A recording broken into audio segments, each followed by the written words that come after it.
자, 안녕하십니까. 오늘은 조선의 사회사죠. 근세 사회를 살펴볼 텐데요. 저번 시간 마지막에 제가 말씀드린 것처럼 항상 사회사는 신분제와 그리고 백성들을 보호하고자 하는 여러 가지 시책, 그리고 사회 풍습, 법률, 그리고 여성의 지위까지 이렇게 살펴볼 텐데요. 자, 앞에 보시면은 일단 조선이라는 사회는 성리학을 이념으로 해서 성립된 나라예요. 그죠? 따라서 성리학적 민본주의에 따라서 백성들의 삶을 안정시키고자 하는 이런 정책을 기본적으로 사용합니다. 그런데 여기서 민본주의라는 것은 저는 이렇게 생각합니다. 백성을 근본에 둔다라고 하는 게 원래 의미일 텐데 사실 조선이라는 사회는 백성을 근본에 두진 않습니다. 백성은 한마디로 통치의 대상이지 통치의 주체로서 백성을 중심에 놓는 그런 국가라고 볼 수는 없겠습니다. 따라서 이러한 성리학이라는 게 사회에 어떻게 적용되느냐, 바로 성리학의 대의 명분이라는 것이 신분 질서에서 어떤 상하의 질서 체제로서 성립이 됩니다. 그러니까 이분법적인 거죠.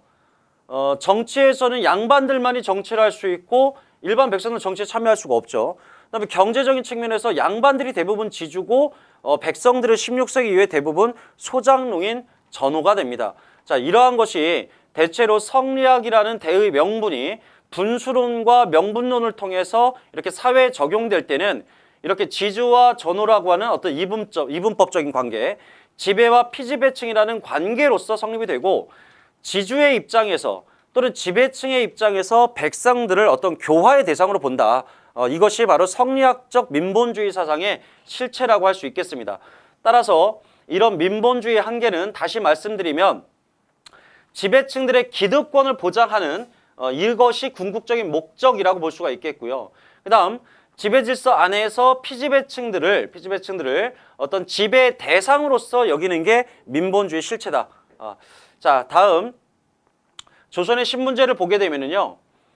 법적으로는 신분이 두 개입니다. 법적으로는 양천제죠. 법적으로는 양천제라고 하는데 한마디로 자유인인 양인과 부자유민인 천민 이렇게 두 개로 나눈다는 거죠. 하지만 실제적으로는 이 양인이 양반과 그다음 중인과 그리고 일반 상민으로 구분되는데 이때 양반과 상민 해서 반상제라고 합니다. 실제적으로는 반상제, 법제적으로는 양천제. 자, 이렇게 나뉘는 거죠. 왜냐하면 실제로 대부분의 국역 담당은 양인이 해야 되지만 실제로 관리와 현직 관리와 학생층을 빼고 또 중인 계열들은 직역을 세습하기 때문에 면제가 되고, 그다음에 상인은 상세를, 수공업자는 어떤 장인세를 내기 때문에 실제로 상민 중에서도 농민이 주된 국역 대상자가 되는 것이죠. 그래서 법제적인 특징과 실제적인 특징을 한번 구분하실 필요가 있겠습니다. 자, 보시면 조선의 신분이 이렇게 세분화되어 있습니다. 먼저 양반은 조선시대에 들어와서 과거 시험에 묵과가 설치가 되죠. 그래서 문과 출신의 문반과 무과 출신의 무반을 합해서 양반이라고 지칭합니다.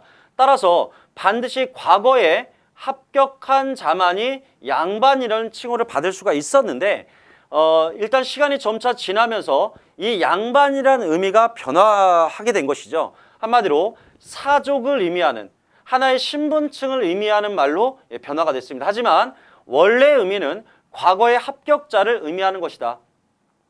자, 그리고 중인이 있는데요. 중인은 고려시대에는 중유라고 불렸었죠. 좁은 의미로는 중인 그러면 기술관만 의미합니다. 기술관, 역관이라든가 의관과 같은 기술관들만 중인이라고 부르고요. 넓은 의미로 말했을 때 이제 지방의 실무행정자인 향리와 그 다음에 서얼들을 이제 포함하게 됩니다. 서얼들을 이제 서리 같은 경우는 중앙관청의 하급 관리들을 보통 서리라고 얘기를 하죠. 보통 궁궐에서 근무하는 하급 관리들은 이제 남반이라고 부르게 되고요. 이런 중인들 같은 경우는 기술관과 그 다음에 이 서얼들을 중심으로 나중에 좀 이제 자세히 설명을 드릴 거예요. 예를 들어서 서얼들과 기술관들은 실제로 국가로부터 일정한 제한과 차별을 받아요. 물론 이 기술가들은 법적으로는 제한이 없었어요. 법적으로는 제한이 없었지만 실제로 중요 요직에 진출할 수가 없었고, 서울 같은 경우는 서울 차대법이라고 해서 아예 문과 시험의 응시가 제한됐었죠. 그래서 조선 후기에는 중인과 서울들이 모두 소청운동 또는 통청운동을 통해서 자신들의 어떤 차별을 좀 완화해 줄 것을 요청하게 되고, 실제로 서울들에 관한 차별은 정조 때 완화됐다가, 그러니까 정조 때 규정과학의 검서관으로 서울들이 이제 진출했었고요. 나중에 철종 때 가서 서울 허통이라고 해서요. 결국 서울들에 관한 차별이 법적으로 폐지가 됩니다. 하지만 기술관들인 이 중인들의 소청운동은 실패하게 되죠. 하지만 이 중인인 이 기술관들의 경우에는 조선 후기의 문화를 주도하는 계층이고, 또 새로운 문화를 수용하는 계층으로서 훗날 개화 사상에 큰 영향을 미치는 계층입니다. 따라서 매우 중요하기 때문에 좀 집중해서 보실 필요가 있어요. 자, 그 다음 상민이 있는데요. 이 상민의 경우에는 농민, 그 다음에 공장, 상인이 있는데 대부분은 농민입니다. 실제로도 상인과 수공업자보다 농민을 더 우대하죠. 기본적으로 조선은 중농주의 정책을 사용했고, 농업을 말업이라고 해서 대단히 이 상업은 천시하는 그런 경향이 있었습니다. 하지만 이런 수공업자와 상인은 아까 말씀드린 것처럼 대체로 국역이 면제됩니다. 예, 장인세를 납부하고 상세를 납부하기 때문에, 따라서 대부분은 농민들이 국역을 담당한다는 얘기죠. 자, 그 다음 노비가 있는데요. 노비의 경우에는 일단 공노비와 사노비로 나눌 수가 있어요. 그죠? 소유 형태에 따라서 국가 소유인 경우에는 공노비, 그리고 개인 소유의 경우에는 사노비인데, 주거 형태에 따랐을 때 공노비의 경우에는 국가에 소속돼서 국가의 자벽을 보통 담당하면 이병노비라고 그러고요. 별도의 독립생활할 때는 외거노비, 사노비의 경우에는 보통 주인과 함께 살면 솔거노비, 그리고 독립생활을 하면 외거노비인데, 우리가 주목해야 할 것은 이 외거노비들이죠. 바로 이 외거노비들은 독립적으로 가계를 구성할 수 있고, 혼인도 할 수 있고, 또 재산을 축적할 수 있기 때문에 자신들의 몸값인 이제 신공만 납부하면 됩니다. 하지만 이 신공도 한꺼번에 일시불로 납부를 했을 때 외거노비가 신분을 상승하는 경우도 있으니까, 신분 상승이 가능한 노비는 바로 외거노비다, 이렇게 볼 수 있겠습니다. 또한 조선 후기로 가면 신분제가 크게 동요하면서 양난 이후에 평민층이 양반으로 대거 흡수되면서 평민의 수가 줄어듭니다. 그래서 국가는 재정 수입이 줄어들게 되고, 이것을 극복하기 위해서 1801년 순조 때는 이 공노비를 해방하기도 합니다. 최종적으로 노비제가 폐지된, 신분제가 폐지된 건 바로 제1차 갑오개혁 때 신분제가 폐지됩니다. 그 밖에 천민으로는 백정, 광대, 창기, 무당들이 있을 텐데, 이 중에서 우리는 백정을 한번 살펴볼게요. 원래 백정이라고 했을 때 고려시대의 경우에는 일반 농민을 의미했었죠. 일반 농민을. 그런데 조선시대에 들어와서 백정은 도살업자를 지칭합니다. 세종대왕 때는, 고려시대 때 양수척이나 또는 화척이라고 불리던 사람들이 있었어요. 주로 저 북방 유목민 계열들이 귀순을 했을 때 보통 이런 직업에 종사하게 되는데요. 고려시대는 이 화척이 바로 도살업자예요. 근데 세종대왕 때는 이 화척을 신백정이라 그래서 양인 취급을 해줬는데, 양인화 시켰는데, 16세기 이후에는 다시 이들이 천민화됐습니다. 그래서 백정은 좀 주의할 필요가 있어요. 자, 다시 말씀드리면 고려시대의 화척이라고 불리던 도살업자들이 조선 초 세종대왕 때 신백정이라고 해서 양인화되었는데, 16세기 이후에는 다시 이들이 천민화되었다. 그리고 백정이라는 말은 고려시대에는 일반 농민을 의미했다는 것, 요거를 기억하실 필요가 있겠습니다. 그리고 하나 더 있는데요. 뭐냐면 이 평민 중에 칠반천역이라고 있어요. 칠반천역. 넓게는 이걸 실양 역천이라고 하는데, 신분상으로는 법적으로는 양인이지만 그들이 하는 직업이 천하기 때문에 천민 취급을 받는 사람들이 있는데 대체로 7가지 직업이 있어서 그걸 칠반천역이라고 합니다. 예를 들면 뭐 수군이라든가 또는 진척, 그러니까 뱃사공들이죠. 진척이라든가 뭐 이러한 사람들이 대부분 뭐 봉수꾼이라든가 대부분 칠반천역으로서 신량 역천인에 해당되고요. 이들이 고려시대로 따진다면 향부곡소의 주민들과 좀 유사하다고 볼 수 있겠습니다. 신분상 양인이지만 하는 직업 때문에 천한 취급을 당한다. 그래서 나중에 동학농민운동 당시에 농민들이 제안했던 패정교약 12개조에 보면 이 칠반천역을 폐지해 줄 것을 요구하기도 하죠. 자, 이제 구체적으로 한번 살펴보겠습니다. 자, 양반 아까 말씀드린 것처럼 문반과 무반을 아우르는 명칭이었지만 점차 사족계층을 의미하는 말로 바뀌었다. 어쨌든 묵과가 설치됨으로써 양반 관료 사회가 성립될 수 있었다는 거 기억해 두셔야 되고요. 당연히 이들은 경제적으로는 대부분이 지주였겠죠. 물론 조선 후기로 가면 몰락하는 양반들도 존재하긴 하지만 조선 중기까지는 대체로 양반이 바로 지주계층으로서 경제적 지배계층이 됩니다. 또한 이들은 면세와 면역의 특권을 누리는데 양반이라고 해서 모두 다 면역은 아닙니다. 예를 들면 현직 관료이거나 또는 학생인 경우에 보통 면역입니다. 그래서 조선 전기의 중앙군에 보면 고급 특수군이라고 있어요. 고급 특수군. 고급 특수군의 경우에는 종친이라든가 또는 왕실의 외척 그리고 고위 관료의 자제들인 경우 이런 경우에는 고급 특수군에 편성이 돼서 중앙군을 담당하기도 했었죠. 따라서 모든 양반이 다 면역의 특권을 누린 건 아니다라는 걸 기억하실 필요가 있습니다. 자, 그다음 중인. 지배계층 중에 하층을 이루는 사람들인데요. 좁은 의미로는 아까 말씀드린 것처럼 기술관들을 의미합니다. 기술관들, 의관, 역관, 천문관, 그다음 화원 등. 실제로 조선의 과거를 보면 이 잡과가 4개의 과로 나눠서 실시가 돼요. 예를 들어서 통역관, 외국어에 능통한 통역관을 뽑는 역과라든가 또는 의관을 뽑는 의과, 그 다음에 법률에 능통한 자를 뽑는 율과, 그리고 이렇게 천문에 밝은 사람을 뽑는 이런 이 관상감에서 치르는 관상과 이렇게 4개의 과로 나눠서 실시가 되는데 이들을 중인이라고 해요.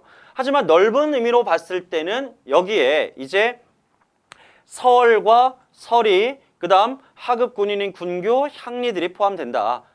이 중에 서얼들이 특히 서얼 차대법이라고 그래서 이들은 문과 응시가 제한됐다. 하지만 조심하셔야 될 건 이 중인 중에 기술관들은 법적으로는 제한이 없었다는 거예요. 법적으로는 과거 응시에 어떠한 제한도 없었지만 실제적으로는 중요 요직에는 진출하기가 좀 어려웠다는 거.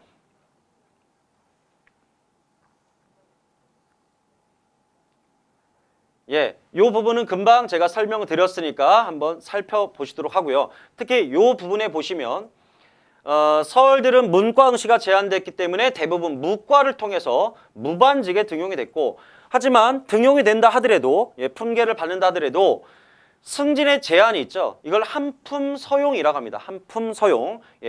따라서 최고 3품까지밖에 진출할 수가 없었다는 거. 그래서 이거를 풀어달라 요구한 것이 바로 서울들의 소청운동이었고 이것이 철종 때 허통이 됐다는 것이죠.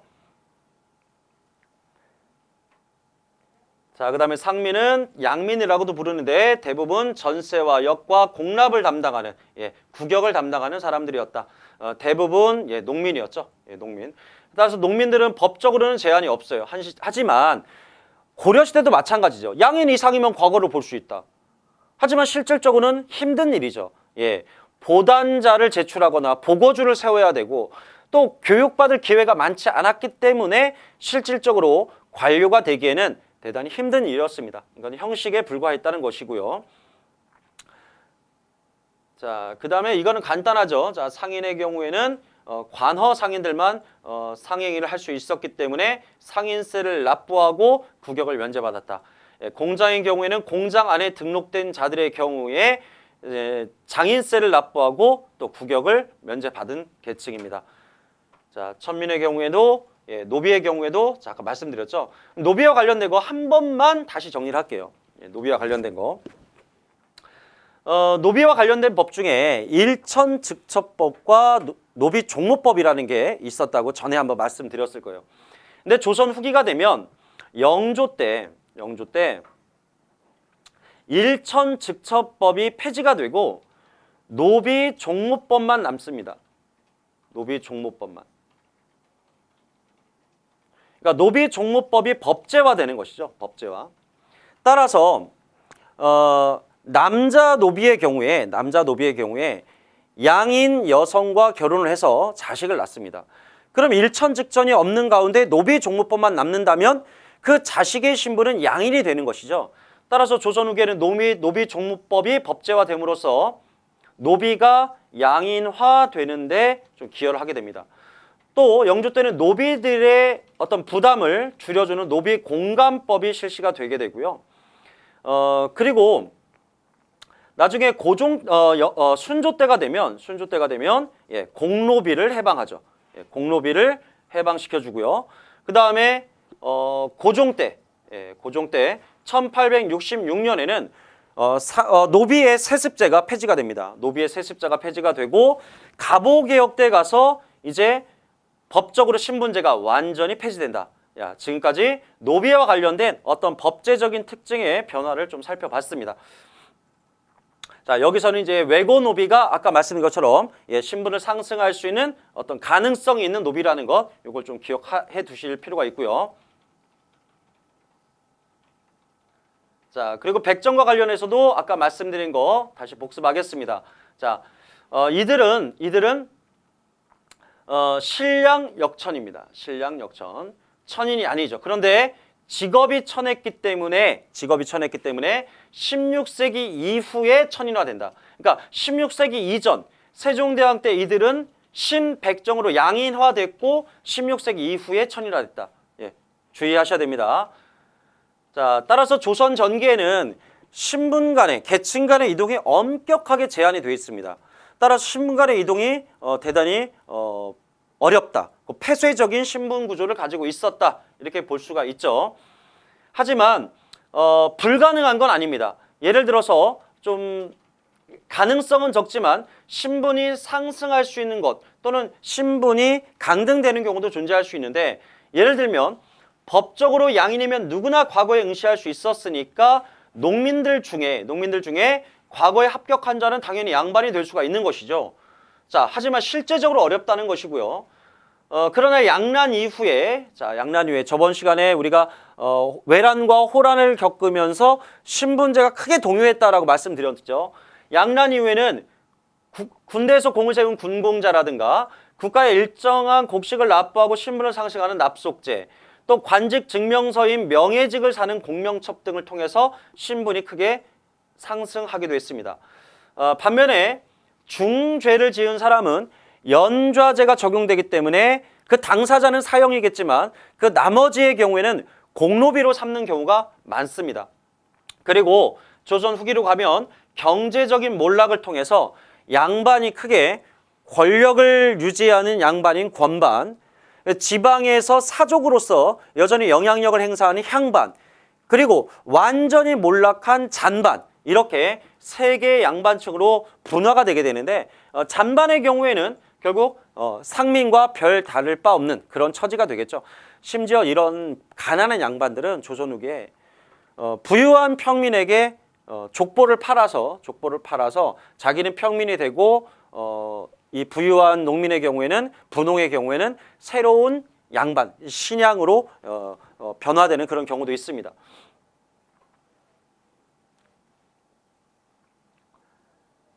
자, 호구조사의 경우에는 고려와 조선이 마찬가지죠. 자, 3년에 한 번씩 인구 조사를 하고요. 그렇게 마련된 인구 문서를 바로 호적이라고 부릅니다. 호적. 3년에 한 번씩 조사를 하고요. 호적 대장을 만들게 되죠. 이것을 바탕으로 해서 바로 각 지역의 곡물과 군역을 부과하게 되는 것이죠. 그래서 성인 남자들을 특히 중시여기기 때문에 남성만을 기록한다는 게 특징이고요.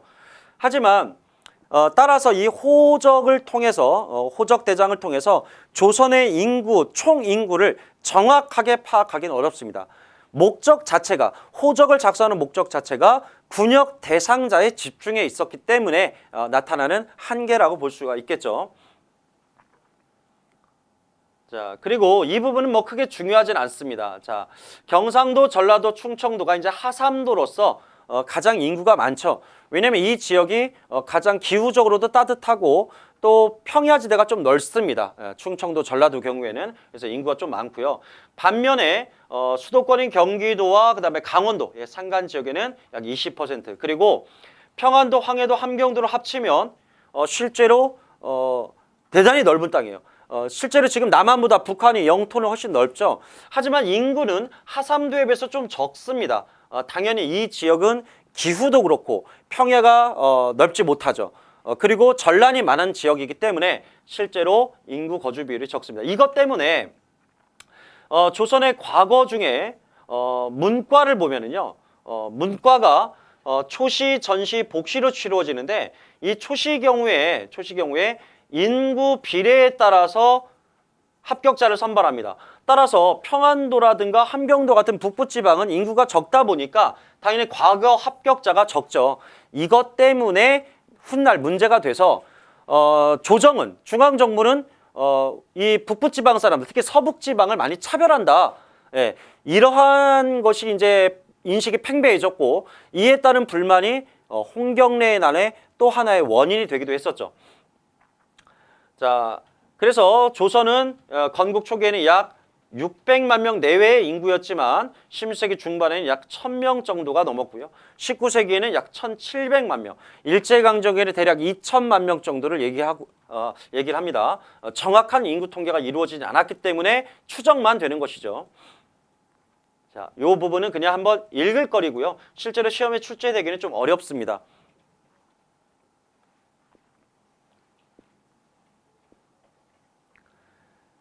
자, 이제 백성들을 보호하고자 하는 여러 가지 사회 정책들을 다 살펴보면요.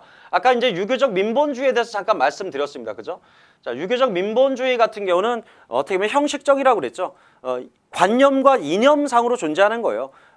성리학적 왕도 정치와 명분론에 따라서 백성들의 삶을 보살핀다. 그들을 교화한다는 그런 목적을 가지고 민본주의를 펼치게 되는 것이죠. 하지만 그것이 크게 보면은 농민들을 안정화시키는 정책으로 나타나게 됩니다. 양반 지주들의 토지 겸병을 억제한다. 이것은 과전법 시행 시기에 이 과전법에 따라서 병작 반수를 금지한다거나 농민의 경작권을 영구적으로 보장한다거나 뭐 이런 것을 통해서 알 수가 있죠. 또 농번기 한참 농사철에는 농민들의 자벽동원을 금지한다. 이것은 고려 태조 때부터 시행되었던 그런 정책이라고 볼 수가 있습니다. 또 재해를 당한 농민에게는 조세를 감면한다. 우리가 이런 것을 재해면법 또는 면제법이라고 하죠. 한마디로 재앙이 닥치면 세금을 면제한다. 이것도 고려시대에 있었던 것이고요. 또 의창과 상평창을 통해서 환곡제를 실시했는데 초반에는 의창에서 담당하다가 나중에는 이제 상평창으로 이관하게 되는데 원래 의창에서 시행했을 때는 이자를 받지 않았습니다. 원곡에 따른 이자를 받지 않았는데 의창의 비축에는 곡식이 부족해지자 이 환곡의 업무를 상평창이 담당하게 돼요. 이때부터는 원곡의 이자로 약 10분의 1 정도를 걷게 됩니다. 하지만 이 10분의 1이 점점 불법화되면서 이제 고리대로 변질됐기 때문에 문제가 있다. 이것은 전 시간에 조선 경제에 대해서 설명할 때 말씀드린 것 같습니다. 자, 환곡제는 우리나라의 전통적인 춘대 추납법의 일환이었고요. 그 다음에 사창제의 경우에는 이건 국가기관과 상관없는, 그러니까 중앙정부와 상관이 없는 말 그대로 향촌 사족들에 의한 자치적인 구휼제도다 이렇게 볼 수 있겠습니다. 여기서 흥선대원군 때는 요게 폐지되고 요것만 남게 되죠.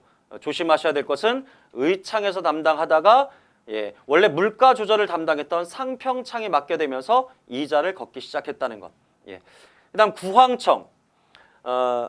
전 시간에 구황차료라는 책에 대해 설명한 적 있어요. 그죠? 백성들이 굶어 죽는 것을 방지하기 위해서 뭐 도토리라든가 이러한 잡곡들을 어떻게 조리할 것인지 또 어떻게 풀뿌리를 조리할 것인지 뭐 이런 것을 소개하는 책이 구황차료였는데 구황이라는 단어가 그거죠. 백성을 구제하는 겁니다. 그래서 이건 임시관청이고요. 임시관청이고 빈민들을 구제하기 위해서 마련된 관청입니다. 자, 그 밖에 의료시설들을 보면 전의감이 있어요. 그죠? 전의감. 고려시대 때는 태의감이라고 불렸었죠. 지금으로 따지면 뭐 보건복지부 정도가 되겠네요. 그죠? 국가의 전반적인 의료 정책을 담당하면서 특히 왕실의 의료를 전담하는 그런 기관입니다. 자, 그다음 동서대비원과 해민국은 고려시대에도 존재를 했었어요. 그죠? 동서대비원은 의료기관이고 해민국은 의학기관입니다. 그 밖에 재생원은 이제 지방의 어떤 의료기관이라고 볼 수가 있고요. 동서할인서 같은 경우에는 이것은 보통 전염병이 나둔다거나 또는 유랑자들, 지금으로 보면 어떤 노숙자들 있죠. 이런 사람들을 구호하는 그런 기관이 바로 동서할인서입니다. 이 중에서는 요 두 개, 동서대병과 해민국 위주로 좀 체크를 하실 필요가 있겠네요.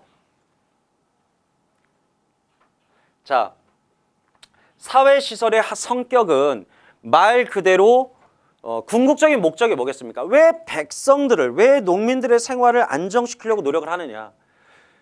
궁극적인 목적은 농민이 없으면 지배층도 존재할 수가 없습니다. 국가는 망하니까. 따라서 백성을 안정시키는 정책의 궁극적인 목적은 지배체제를 유지하기 위한 것이죠. 따라서 백성들을 위한 어떤 사회 시책들을 마련했는데 그것이 큰 효과가 없다. 자, 그러면 국가는 오히려 지배층들은 그들을 통제하는 정책을 통해서 그들이 이탈하는 것을 막으려고 하겠죠. 그것이 바로 성격이고 한계입니다. 농토에서 백성들이 떠나는 것을, 유망한 것을 방지함으로써 지배층의 질서를 유지하겠다. 하지만 그것이 힘들 때는 오히려 통제를 한다. 그 방법은 오가작통법이나 호패법 또는 인징, 족징 같은 걸 통해서 백성들의 이탈을 막으려고 했던 것이죠. 특히 조선 후기로 가면서 점점 심해집니다.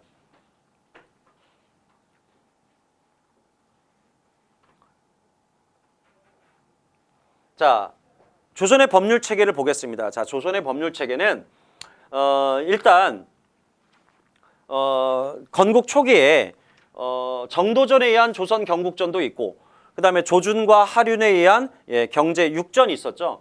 그것을 바탕으로 해서 경국대전이라는 조선의 법전이 마련됩니다. 다만 이 경국대전은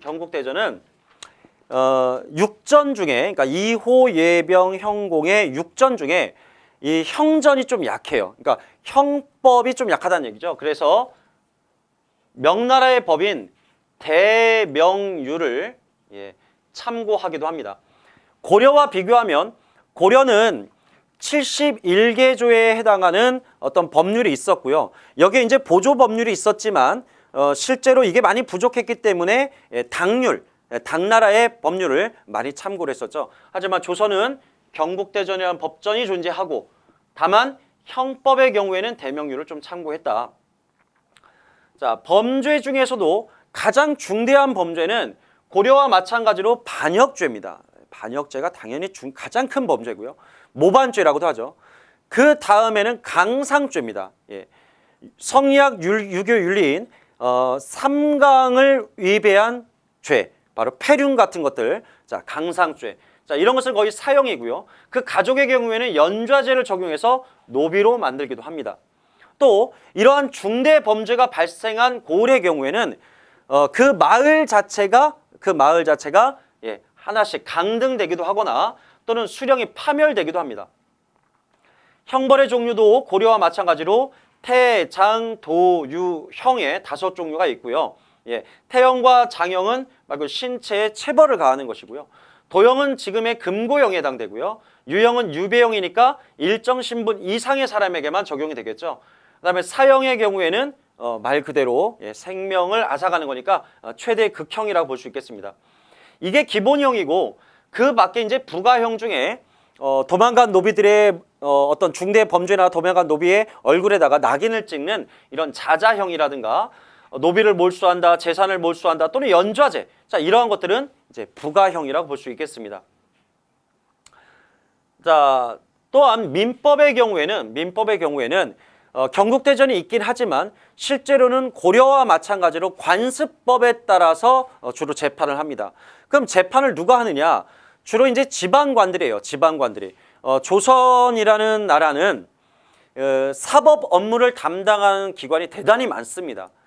예를 들어서 사법과 행정 기능이 분화되지 않았기 때문에 관찰사, 도의 책임자인 관찰사나 부목군현의 책임자인 수령이 행정권과 군사권과 함께 사법권을 행사하게 되고요. 또 서울시청에 해당되는 이 중앙 수도의 최고 관처인 바로 한성부가 바로 수도 이 서울이 한양에서 벌어지는 일반 범죄를 또 담당을 하고요. 또 형조가 있고요. 또 노비 소송과 관련된 또 장례원이 있죠. 또 포도청도 있고요. 이렇게 다양한 이제 사법기관이 존재합니다. 일단 민법은 관습법에 의한다라고 말씀드렸습니다. 재판은 주로 지방관들이 하게 되고요. 이때 보시면 상속과 가족제도가 각각 다른데 상속은 주로 종법에 의거하고요. 종법.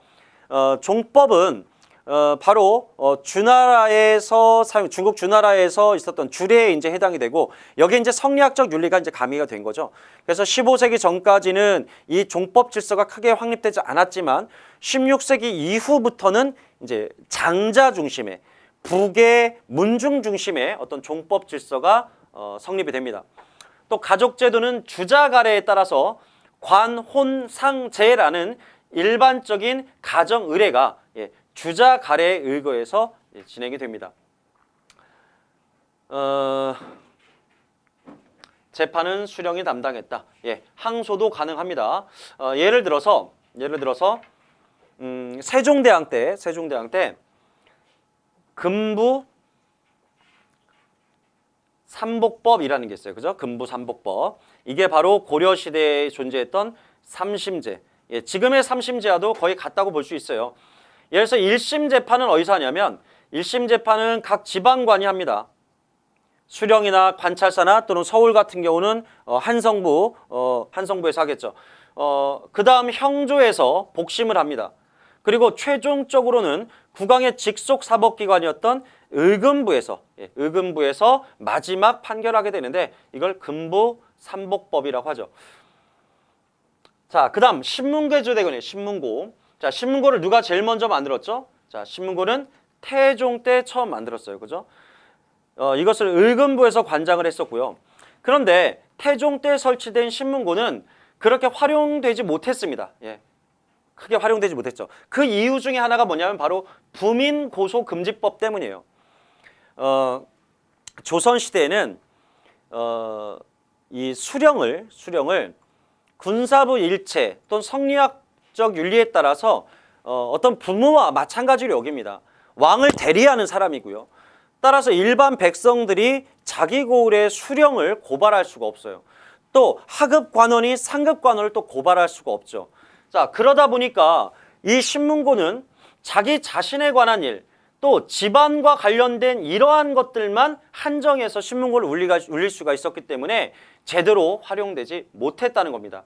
그러다가 나중에 이제 연산구 때 폐지됐다가 영조 때 다시 부활됐는데 이때는 병조에서 주로 관리를 합니다. 영조 때 부활된 신문고 또한 제대로 활용이 안 됐어요. 오히려 영조와 정조 때는 격쟁이라든가 상언과 같은 왕이 사행을 하거나 이렇게 순시를 할 때 직접 왕에게 직접 고하는 격쟁이나 상언들이 더 일반적으로 행해졌지 실제로 신문고는 크게 활용되지 못했다. 특히 부민고소법이 결정적인 이유라는 것 기억하셔야 됩니다. 격쟁, 상언. 아까 말씀드렸죠? 이건 조선 후기 영정조 시대에서 주로 활성화가 됩니다.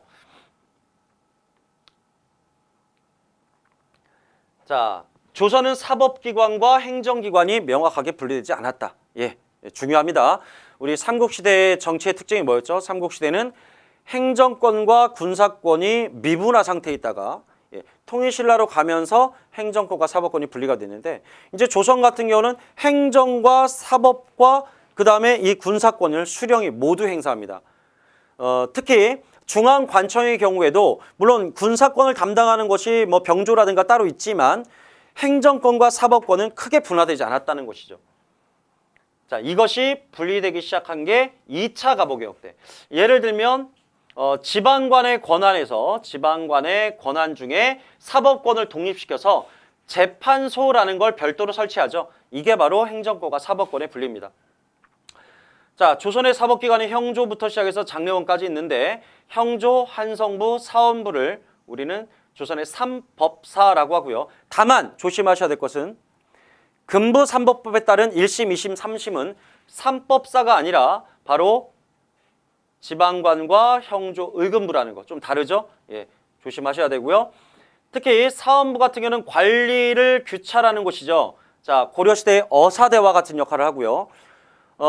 그 기원을 따져보면 신라의 사정부, 또 지방관을 감찰하는 외사정, 발해의 중정대, 고려의 어사대, 예, 조선의 사원부, 예, 지금의 감사원과 예, 일맥상통한다고 볼 수 있습니다. 의금부는 왕의 직속 사법기관이니까 중대범죄만 주로 담당을 하겠죠. 포도청은 일반 평민범죄, 특히 장례원, 예, 장례원은 노비장부와 소송을 담당합니다. 그래서 이 장례원이 임진왜란 때 소실되면서 노비 문서가 모두 불에 탄 거죠. 그래서 실제로 외란 이후에 도망간 노비들이 많습니다. 그래서 도망간 노비를 잡아오는 노비추세법이라는 게 만들어졌고, 나중에는 정조 때는 이 노비추세가 금지되기도 합니다.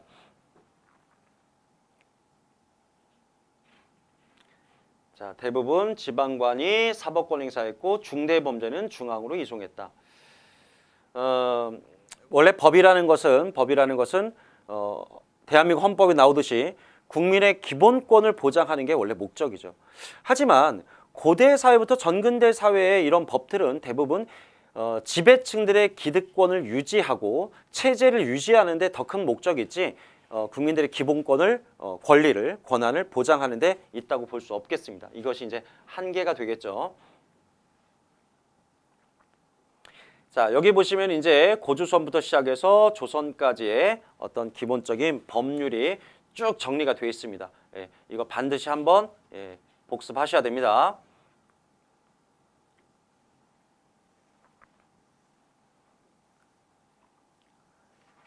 자, 다음은 조선 사회의 백성들의 실거주지인 향촌 사회와 또 그 사회 조직에 대해서 한번 살펴보겠습니다. 조선에 들어와서 행정구역을 세분화하는 과정에서 이제 면리제라는 게 만들어집니다. 이 면과 리의 어떤 책임자는 보통 권주라거나 뭐 이정, 뭐 통주 등 뭐 다양한 명칭으로 불립니다. 크게 보면은 면과 리는 두 개 지역으로 나눌 수가 있을 거예요. 예를 들어서 이게 한 고을이라고 치면 읍내라는 지역에는 일단 관청이 있을 것이고요.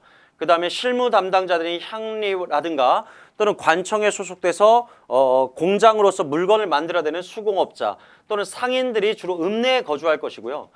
그 다음 나머지 지역은 4개의 면으로 보통 나눕니다. 그래서 북면, 서면, 동면, 남면 이렇게 동서남북의 4개의 면으로 주로 구성을 하게 되고요. 이 면 밑에 이제 리가 존재하는 거죠. 이 면 밑에 이제 리가 존재하게 되고요. 그럼 이러한 촌락이 원래는 반촌과 민촌, 그러니까 양반이 사는 마을과 평민이 사는 마을이 그렇게 뚜렷하게 구분되지 않았습니다. 물론 양반들이 사는 반촌과 민촌이 존재하긴 했지만 그 일반적인 형태는 아닙니다. 대부분 조선 전기에는 이성들이 잡거하는 형태예요. 그러니까 다양한 성씨들이 서로 모여서 사는 마을이 일반적이었는데 이제 16세기 후반부터 성리학적 질서가 강화되면서부터는 동성촌락이라는 게 이제 만들어집니다. 같은 문중 사람들끼리 한 마을에 모여 사는 동성촌락은 조선 후기부터 나타나고 조선 전기에는 이성잡거의 형태다. 예, 이거는 좀 체크하실 필요가 있습니다. 자, 이성잡거에서 동성촌락으로. 자, 그리고 특수마을을 보시면 역, 예, 육상교통의 요지에 역을 설치했죠. 예, 역촌이라고 하고요. 또 육상교통의 요지에는 숙박시설을 갖춘 마을들이 있어요. 그죠? 예, 조치원, 장원 이런 마을이 대표적이라고 했는데요. 자, 원촌이라고 부르고요. 그다음에 진, 여기서의 진은 예, 나루진자입니다. 예, 어떤 국방상 요충지에 설치했던 진이 아닌 바로 나루진자를 쓰는, 그래서 지금의 노량진 같은 데가 대표적이겠죠. 이런 데가 진촌입니다. 그리고 점촌이 있는데요. 점촌은 고려시대 같은 경우에는 소, 예, 집단 수공업 촌락이었죠. 소가 조선시대에 들어오면서 소가 폐지가 됐었죠. 따라서 이 점촌이라는 것은 원래는 수공업 촌락이지만 수공업을 하기 위해서 필요한 이제 원재료가 광물들이 많죠. 그래서 조선 후기에는 광산이 설치된 마을, 예, 광산이 설치된 마을을 예, 점이라고 부릅니다. 그래서 광산촌을 설치해 놓고 여기서 세금을 걷는다 해서 설점수세라는 말이 이제 생겨나기도 하죠. 그래서 어쨌든 점촌은 수공업 촌락 또는 광산촌을 의미합니다. 자, 그럼 이런 촌락에 향촌에 존재했던 조직체들을 보면 양반 조직과 일반 농민 조직이 좀 다릅니다. 양반들의 조직을 보면 동계와 동약이 있는데 동계는 주로 재산과 관련이 있어요. 그러니까 마을의 공동 자산을 관리한다거나 하는 어떤 금전적인 거와 관련이 있는 것이고요. 동약이라고 하는 것은 이제 자치 조직으로서 어떤 마을의 공동 어떤 행사라든가 이런 것을 주관하기 위한 양반 사족들의 자치 조직이라고 볼 수가 있겠죠. 굳이 동계와 동약을 구분하실 필요는 없습니다. 하지만 동계와 동약은 양반 조직이라는 것을 이제 기억을 해 두셔야 되고요. 다만 나중에 이제 농민 조직도 마찬가지지만 양난 이후에 어떤 양반 사족들의 지위가 조선 전기보다는 좀 약화됩니다. 이런 사족들의 지위가 약화되면서 사족들이 그 지위, 자신들의 기득권을 강화할 목적으로 또한 성리학적 윤리를 강화할 목적으로 향약을 보급하게 되는데 이 향약이 바로 이 동계와 동약이라는 양반 조직 그리고 농민 조직을 흡수하게 되죠. 자, 여기 보시면 양반 조직인 동계와 동약, 농민 조직인 향도 둘의 개는 조선 후기에는 향약으로 이렇게 흡수됨으로써 대체됐다는 겁니다. 자, 그래서 농민 조직을 다시 한번 살펴보시면 향도, 자, 이것은 매우 중요하죠. 자, 향도는 원래 그 용어 자체는 삼국시대에 이미 존재했다고 했습니다. 특히 용화향도라는 말에서 알 수 있듯이 삼국시대 때 김유신이 이끌던 미륵을 쫓는 무리라는 의미의 조직이었죠. 그러다가 이 향도가 고려 전기에 불교 신앙 조직으로서 등장을 했었어요. 그죠? 불교 신앙 조직으로서 등장을 해서 미륵의 도래를 염원하는 활동인 매향 활동을 한다거나 또는 사찰 건립 또는 불상과 불탑 건립에 십시일반으로 돈을 모아서 어떤 불교 행사를 담당하는 향도였다가 이제 고려 후기가 되면 신앙적인 성격이 퇴색되고 단순한 농민 자치 조직으로, 농민 공동체 조직으로 변화가 됐었는데 바로 조선시대에도 마찬가지로 존재를 했다는 것이죠. 따라서 이런 불교 신앙활동의 출발, 이거는 고려 전기에 해당되는 것이고 실제로 조선시대의 향도는 마을 의례를, 그러니까 예를 들어서 어떤 어른이 돌아가셨다. 그럼 누구는 땅을 파야 되고 누구는 묘를 만들어야 되고 누구는 상여를 만들어서 지고 가야 되겠죠. 주로 이렇게 마을의 어떤 공동 의례를 담당하는 조직이 됐다는 거죠. 그래서 여기서 이제 남아있는 말이 상두꾼이라는 말이 현재까지 남아있죠. 예, 상여 앞에서 종을 이렇게 치면서 그 상여 무리를 이끄는 그 우두머리가 바로 상두꾼인데 이 상두꾼이 향도라는 말에서 이제 비롯이 됐습니다. 자, 농민들 또한 개라는 조직을 갖고 있는데 지금도 현대사회도 개 모임이 있죠. 자, 이런 개 모임은 주로 친목 관련 모임, 그리고 금전이 결부된 어떤 서로 상호 상부 상조하기 위해서 만든 어떤 조직, 예, 상호 부조를 위한 목적으로 만들어진 조직이 보통 개라고 할 수 있고요. 예, 삼국시대 이래로 존재해 왔습니다. 또 두레, 예, 사만사회부터 있어 왔죠. 예, 두레는 향도와의 차이점은 향도가 주로 마을의 공동 어떤 의례를 담당한다면 두레는 노동 조직입니다. 공동 노동 조직이고요. 노동 공동체고, 자, 이 지금까지 말씀드린 양반의 동계 동약, 그리고 농민들의 향도, 개, 그리고 두레는 모두 향약으로 대체되어 갔다. 예, 정통적인 향약이라는 건 전통적인 향촌 규칙인 바로 향규라는 게 있었죠.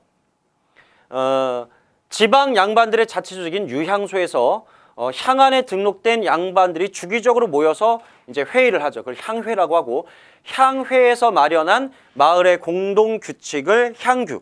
여기에 이제 16세기 이후 성리학적 윤리 규범이 가미됐을 때 우리가 그걸 향약이라고 합니다. 자, 이러한 향약은 원래 이제 조광조가 중국의 여시 향약을 들여와서 처음 보급하려고 했다가 실패를 했고요.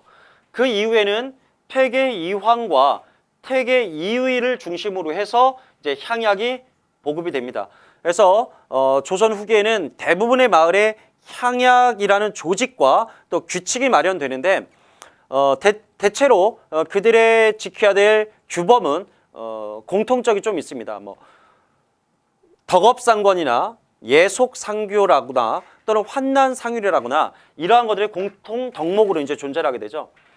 특히 이황이 보급했던 향약을 예안향약이라고 하고요.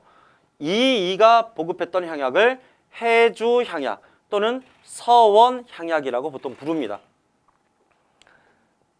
자, 이것은 당연히 성리학적 윤리가 이런 촌락 공동체의 자리를 잡으면서 생겨난 것이다.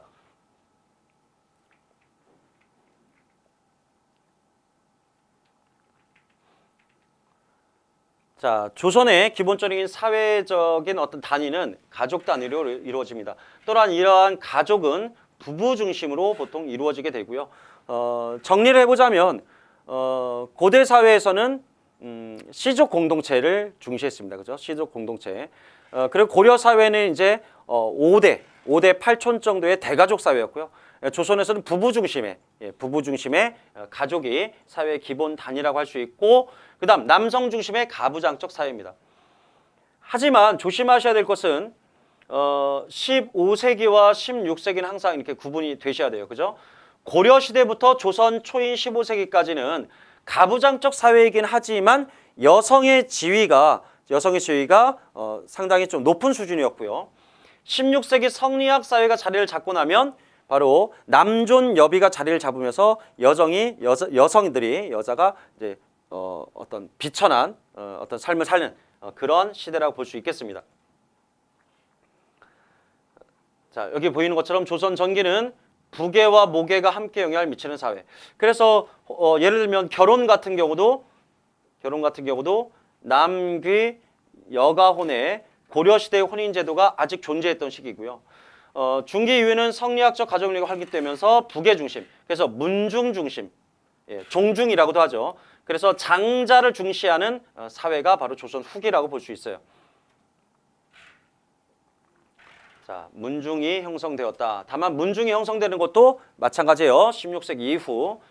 자, 그다음 결혼 제도를 보시면 금방 말씀드린 것처럼 15세기 조선 전기에는 고려와 마찬가지로 남귀 여가혼. 그러니까 남자가 장가 들어서 처갓집에서 장인 장모와 함께 사는 경우도 많다는 얘기죠. 하지만 이제 후기가 되면 여자가 시집가는 친형제도. 그다음 혼인 연령은 대부분 15세, 14세였지만 대부분 20세 전후로 결혼을 한다. 자, 재산 상속을 보시면 고려 시대에는 재산 상속을 어떻게 했죠? 남자가 죽으면, 남편이 죽으면 아내가 재산 상속권을 갖기도 했고요. 그리고 자식들에게 똑같이 나눠주죠. 뭐 결혼 여부를 떠나서, 성별을 떠나서 똑같이 주는 남녀 균분 상속제였죠. 전기 마찬가지입니다. 자녀들에게 모두 균분상속을 합니다. 균분상속을. 왜냐? 바로 제사를 형제들이 돌아가면은 윤행, 고려시대와 마찬가지였기 때문에 여전히 자녀 균분상속이라는 거죠. 다만 제사를 담당하는 자식이 정해질 경우에는 이 경우에는 5분의 1을 5분의 1을 상속을 더 줍니다. 왜냐? 대부분 그 집안의 가계, 이게 종법 질서에 따라서 그 가계를 계승한다고 보기 때문이죠. 하지만 주자가래가 정착한 조선 후기는 장자 중심의 상속제다. 그러니까 여성을 중시하면서 호적에 이름을 올릴 때도 당연히 출생순이 아니라 아들을 먼저 올리는 경우가 있고요. 만약에 제사를 지낼 만한 아들이 없다. 그럼 당연히 양자가 필요하겠죠. 그래서 자기 친인척 중에 한 명을 양자로 들여오기도 합니다. 친족 중에 한 명을. 고려시대는 양자가 존재할 필요가 없겠죠. 예.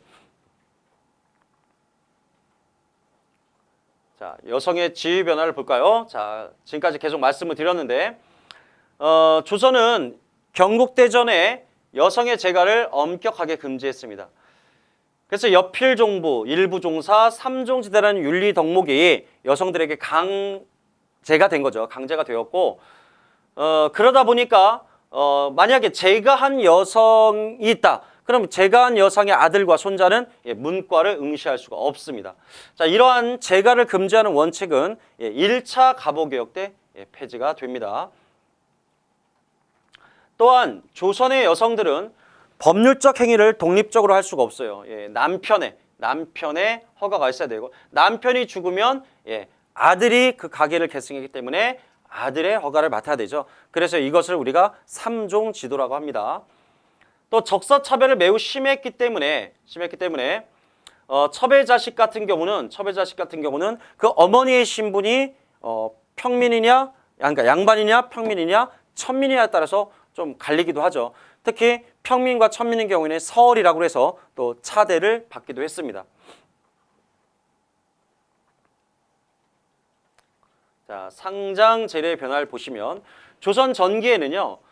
고려의 불교 의례에 많이 따랐기 때문에 주로 화장을 했었는데 성리학 사회에서는 이제 묘를 만들기 시작했죠.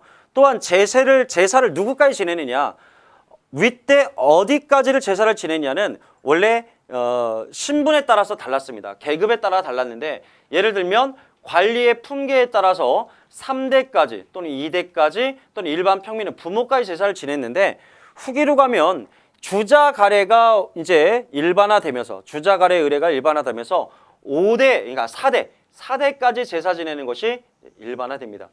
특히 양반 가문, 사대부 가문에는 가묘를 두기도 하는데요.